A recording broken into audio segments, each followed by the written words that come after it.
This is the Herd Line News. Oh, the Cowboys. So Cole Beasley started it off by mentioning that the Cowboys receivers are getting open. Then Alan Hearns took it a step further by taking a shot at the play calling. Despite all of that, Ezekiel Elliott says there is no blame game happening in the locker room after blowing a winnable game. I mean, there hasn't been any finger pointing at all. You know what I mean? I mean, even when, as an offense, we've struggled this year. And when we go over to defense, like, hey, we're sorry. We didn't hold up our end. You know what I mean? There's more. No, we need to do more. You know what I mean? We need to go out there and win that game. You guys don't have to go out there and win it. We were in a position to go out there and win it. So, there's enough accountability in this locker room, and that, there's not going to be any finger pointing. The guy that may get pointed out is going to say, hey, that's on me. You're not going to need anyone to go over there and say, hey, you need to get your together. By the way, he's saying there's no finger pointing. There's been a lot of finger pointing. Cole Beasley, Alan Hearns. Right. We're getting nothing but finger pointing. Well, he's saying that is, I guess, is happening publicly. It's not happening in the locker room. So maybe it should be happening in the locker room instead of it being public, or at least those conversations should be happening in the locker room. Yeah. He's coming off a 54-yard performance, which is the third fewest yards in his career. What is wrong with the Cowboys? Well, let's be honest. Winning solves everything in all sports. I mean, if you win... if the Warriors are the happiest team in the NBA after the championship, and they smile and they dance and they go to their Instagrams because they win. And LeBron James was very, very happy when he wins. And then he loses to the Warriors, and he said, I'm going to go to another city and play. You got to win games. Why aren't they winning games is the problem. Well, it's just really, when you look at it, it's really bizarre, the step down that Dak and Zeke together have taken from their rookie year. Last year was kind of a pass. Yeah, kind of gave everybody a pass last year. I didn't like Dak coming out of college. And then after the first year, I had to say, okay, like his numbers are incredible. It was the perfect storm. Offensive line was the best in football and healthy. Zeke, nobody'd seen him. Dez, Jason Witten. It was the perfect storm. And I got to be honest with you, I was late to it. I didn't like him out of college. I didn't buy it until about week 5 when I went to Green Bay and won. Or maybe you were right about it. Well, in the end... I think he is a guy that needs a ton of stuff around him. And in fairness to Dak, because I do think he's a franchise quarterback, I just think he's a lower-end one. In fairness right now, they're terrible at tight end. I mean, they're not good enough at receiver. You don't have to be great at wide receiver. You don't have to be Kansas City. But you can be better than Dallas. You can be functional. Like, they got to be better than the Jets and Dallas at wide receiver.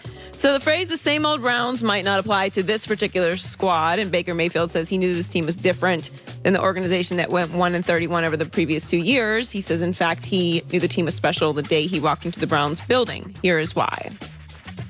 From the people they were putting together in this group, but then also, it's also the belief I've always had in myself. I said it back at the Combine when everybody said I was, a short quarterback that couldn't do much. I said if anybody's going to do it, I believed in myself to do that. And, that's something I've carried with me, and I hope our guys believe in themselves as well. Where does confidence not get into cockiness? Got to do your job.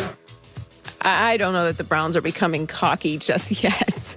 I think they have to work on consistent confidence before they get over the arrogant level. But I do feel like this is a different Cleveland Browns. Oh, they have 3 legitimate running backs.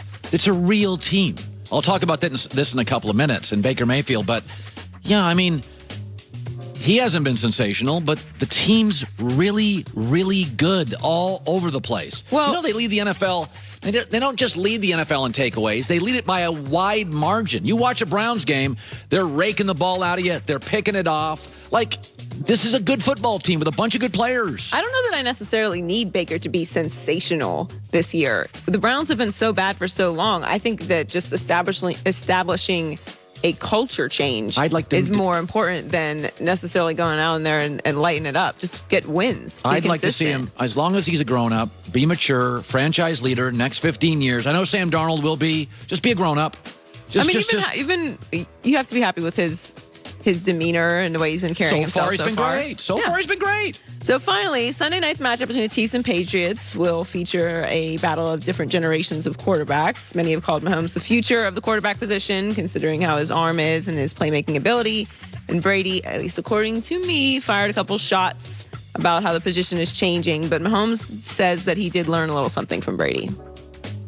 I definitely watched a good amount of him in college. Coach Kingsbury actually played with Tom at one point, and so he liked to show me some things that he did where he's in the pocket and his pocket movements and stuff like that. And so I've definitely taken some things from him. But, I mean, he does it at such a high level, and it's something that you have to strive to be like. When you have that much success, I mean, it takes a bunch of hard work, so you respect that. I do like to hear from a young quarterback that he shaped his game after Brady. He looks young, doesn't he? He does look young. Like, there's the guys that are young. Ben Roethlisberger looked older when he was young. Like, Patrick Mahomes he's going to look like that when he's like 38. Looked like he came into the league at 35. Yeah, no, he does look young. I'm so excited for this game. Oh, it'd be great. Very, very good NFL weekend. And by the way, the game tonight's going to be great. Yes. It's a rivalry game. You're going to get big stars. Odell Beckham, Saquon Barkley, Philadelphia, which is still the best team in their division. I still think they win 10 games.